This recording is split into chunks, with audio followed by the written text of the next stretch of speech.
Just a few weeks ago, the idea of returning to flight this year sounded almost impossible. Now, it's becoming one of the boldest promises Blue Origin has ever made. Since the May launchpad incident, the company has moved with surprising speed. Cleanup is progressing, repairs are underway, and perhaps most interesting of all, Blue Origin has unveiled a completely new way of preparing New Glenn for launch. So, how much progress has really been made, and how does this new launch process differ from the original plan? Let's dive into it on today's episode of Great SPACEX to find out. Immediately after the May incident, very few people believed Blue Origin could launch New Glenn again this year. Most industry observers estimated that repairing the damage, investigating the failure, and recertifying the launch system would likely take anywhere from 12 to 18 months, pushing the next New Glenn launch into sometime in 2027.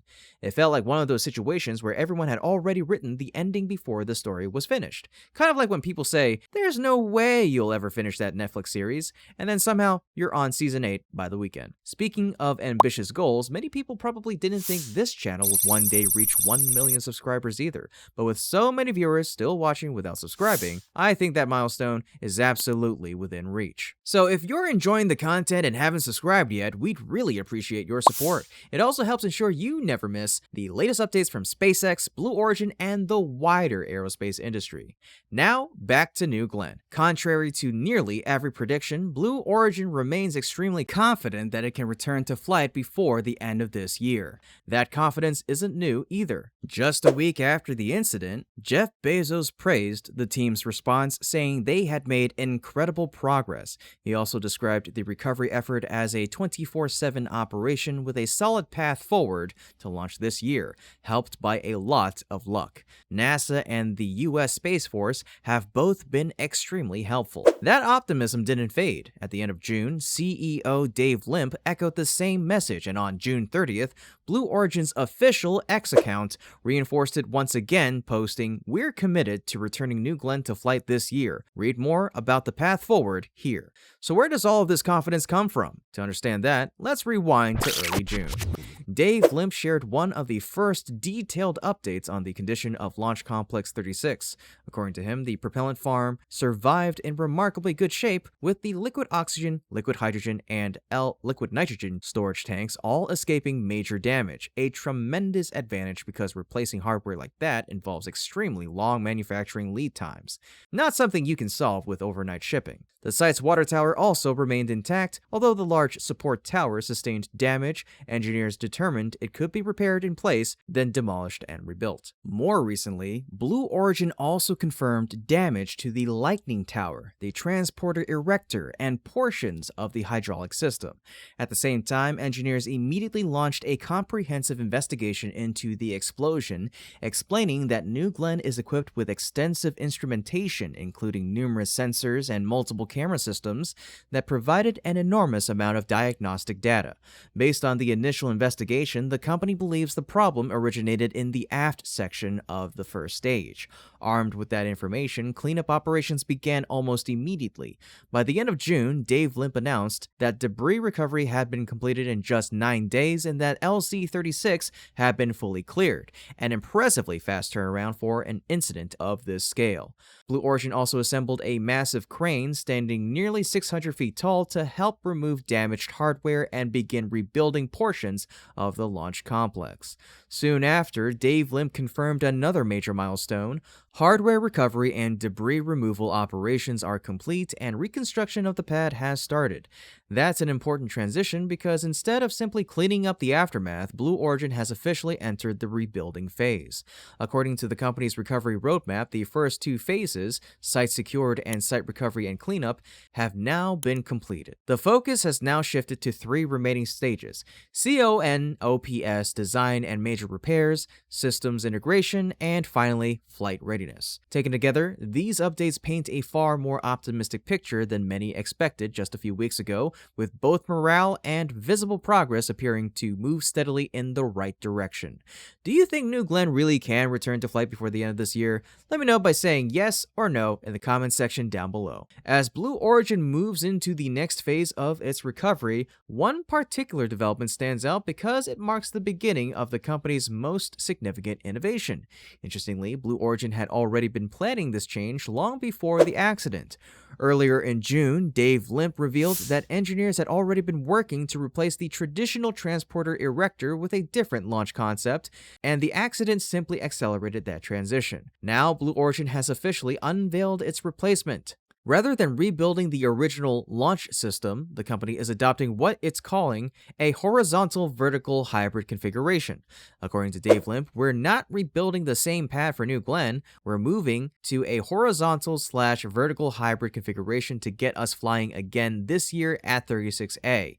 We were already working on something similar for 9x4 at 36B. So what exactly does that mean? Let's break it down. Under the new process, New Glenn's first and second stages are still assembled horizontally inside the integration facility, so that part of the workflow remains unchanged. Once the stages are connected, the fully integrated rocket is transported horizontally to the launch pad on a simpler transport vehicle where a large crane performs a vertical breakover by slowly lifting the vehicle upright before placing it onto the refurbished launch table. The rocket is then secured to the hold-down system while engineers connect all of the necessary umbilicals between the vehicle and the launch tower. Only after New Glenn is standing vertically does the payload arrive, at which point it is lifted separately and attached directly to the top of the rocket before its own umbilical connections are completed and the crane clears the launch area. At that point, New Glenn is fully assembled and ready for launch operations. It's a noticeably different workflow than before. Previously, the transporter erector handled nearly every major step by carrying the rocket horizontally to the pad and then rotating the entire vehicle upright, requiring a far more complex mechanical system. Under the new approach, however, the transporter's role is limited to transportation while the heavy lifting, quite literally, is performed by cranes, simplifying the launch infrastructure, reducing rebuilding complexity, lowering costs, and helping Blue Origin return to flight more quickly following the recent accident. There are additional benefits as well. Because the payload is installed directly at the launch pad, engineers eliminate unnecessary vehicle movements between facilities, reducing handling time while increasing operational flexibility. Over the long term, Blue Origin also believes this approach will support higher launch rates and future versions of the launch complex, including the planned 9x4 configuration. Whether those long-term benefits ultimately materialize remains to be seen, but in the near term, the new approach is clearly designed to get New Glenn back into the sky as quickly as possible. Do you think this new process is the right move? I'd love to hear your thoughts down in the comment section. But although Blue Origin's progress is impressive, it still faces an enormous uphill battle. Perhaps the biggest challenge is determining exactly what caused the original explosion. The failure occurred during a full-scale rocket test at the launch pad, one of the most complex phases of any launch campaign, and although New Glenn generated an enormous amount of sensor and camera data, collecting information is only half the battle. Engineers still need to carefully analyze every detail, identify the root cause, develop corrective actions, validate those changes through additional testing, and ultimately receive approval from the Federal Aviation Administration before launching again. That's a long and demanding process, and it's one that simply can't be rushed. The second major challenge is implementing an entirely new launch concept. While the hybrid CONOPS had already been under development for future upgrades, accelerating that plan for immediate use at LC-36A creates a tremendous amount of additional work. Engineers must redesign portions of the launch pad, build new support hardware, reconnect umbilical systems, validate every new procedure, and retrain launch crews to operate under an entirely different workflow. Not a small task, but then you have to consider the timeline. In fact, time is probably Blue Origin's toughest opponent right now because if the company hopes to fly before the end of the year, everything from the investigation to construction and testing must be completed within roughly 5 or 6 months. Many experienced aerospace professionals, including former SPACEX engineers familiar with launch pad recovery efforts, believe that's an extremely aggressive schedule. Historically, serious launch pad accidents have required between 12 and 18 months before launch operations could safely resume. Blue Origin is attempting to compress that timeline dramatically by leveraging existing infrastructure and ongoing production, an ambitious strategy that could accelerate its return to flight, but also carries significant risks if any unresolved issue is overlooked. External factors also remain outside the company's control. Florida's hurricane season runs from June through November, and severe weather could delay construction, damage unfinished hardware, or slow testing schedules at exactly the wrong time. On top of all that comes the pressure of ensuring every system is completely ready before the next static fire and eventual launch attempt.